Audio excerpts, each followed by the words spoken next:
नमस्कार मित्रांनो, 2026मध्ये भारतीय रेल्वेमध्ये करिअर करू इच्छिणाऱ्या उमेदवारांसाठी एक महत्त्वाची जॉब अपडेट मी घेऊन आलेला आहे.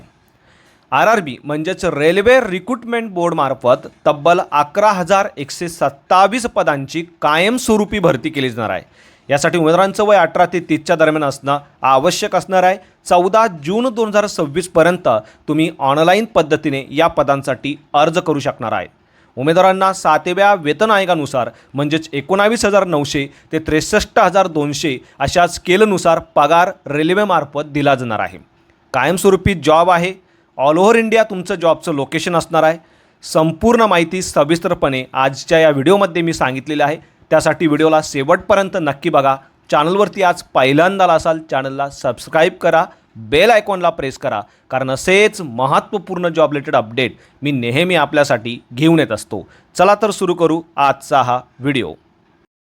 नमस्कार मित्रांनो, सर्वप्रथम तुम्हाला www.mahajobhub.in या आपल्या अधिकृत संकेतस्थळावरती यायचं आहे. या अधिकृत संकेतस्थळावरती आल्यानंतर या जॉब संदर्भाचे संपूर्ण अपडेट तुम्हाला बघायला मिळणार आहे.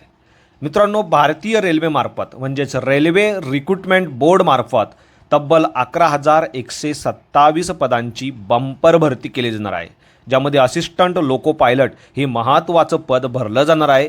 उमेदवारांनी www.rrbapply.government.in या संकेतस्थळावरती जाऊन या पदांसाठी 14 जून 2026पर्यंत अर्ज करणं आवश्यक असणार आहे.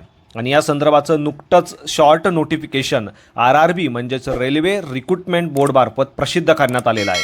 सविस्तर नोटिफिकेशन देखील येणाऱ्या काळामध्ये लवकरच प्रसिद्ध करण्यात येईल आणि त्याही नंतर आपल्या चॅनलवरती सविस्तर व्हिडिओ बनवला जाणार आहे. मात्र काही महत्त्वाची इन्फॉर्मेशन तुम्हाला चॅनल थ्रू देणं गरजेचं आहे, त्यामुळे तुम्ही या ठिकाणी बघू शकता. 11,127 पदांचं जे असिस्टंट लोको पायलट हे पद जे भरलं जाणार आहे ते कायमस्वरूपी पदाचं असणार आहे. म्हणजे कायमस्वरूपी असा हा जॉब असणार आहे. यासाठी 15 मे 2026 पासून अर्ज प्रक्रियेला सुरुवात केली जाणार आहे. तर 14 जून 2026पर्यंत उमेदवारांना ऑनलाईन पद्धतीने अर्ज करता येणार आहे.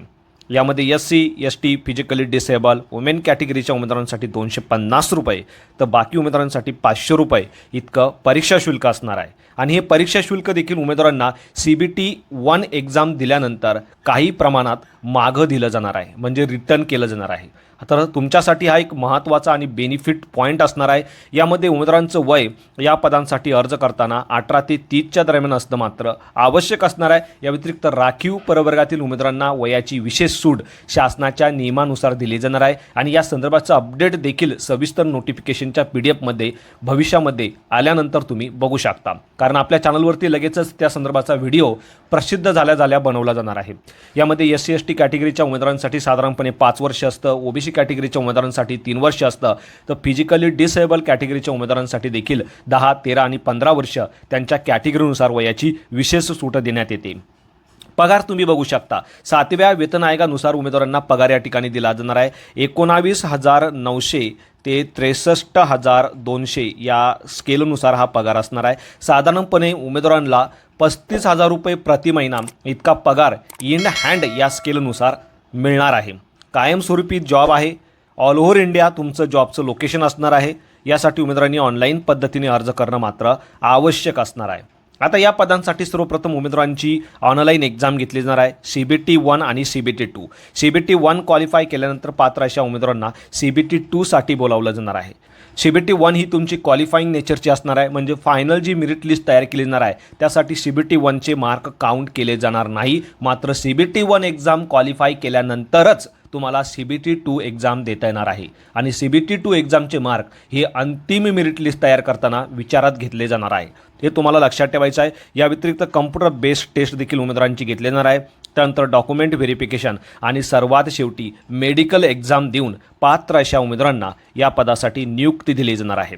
आता शैक्षणिक पात्रतेच्या बाबतीत तुम्ही बघू शकता. तुम्ही 10वी आहे आणि 10वी नंतर ITI केलेला आहे, तुम्ही ॲप्लिकेशन करू शकता. या व्यतिरिक्त ज्या उमेदवारांनी 10वी नंतर डिप्लोमा केलेला आहे इंजिनिअरिंगचा, तेही उमेदवार ॲप्लिकेशन करू शकता. या व्यतिरिक्त ज्या उमेदवारांनी BE BTech केलेला आहे म्हणजे बॅचलर ऑफ इंजिनिअरिंग म्हणजे इंजिनिअरिंगमधनं पदवी केलेली आहे त्याही उमेदवारांना या पदासाठी ॲप्लिकेशन करता येणार आहे. विशेष म्हणजे कायमस्वरूपी असा हा जॉब असणार आहे. यासाठी उमेदवारांनी लवकरात लवकर अर्ज करणं आवश्यक असणार आहे. अर्ज प्रक्रियेला अजून सुरुवात झालेली नाही आहे, लवकरच सुरुवात होणार आहे. याबाबतचं सविस्तर नोटिफिकेशन लवकरच RRB मार्फत प्रसिद्ध करण्यात येईल. मात्र शॉर्ट नोटिफिकेशन देखील तुम्ही आपल्या या संकेतस्थळावरती जाऊन या ठिकाणी बघू शकता.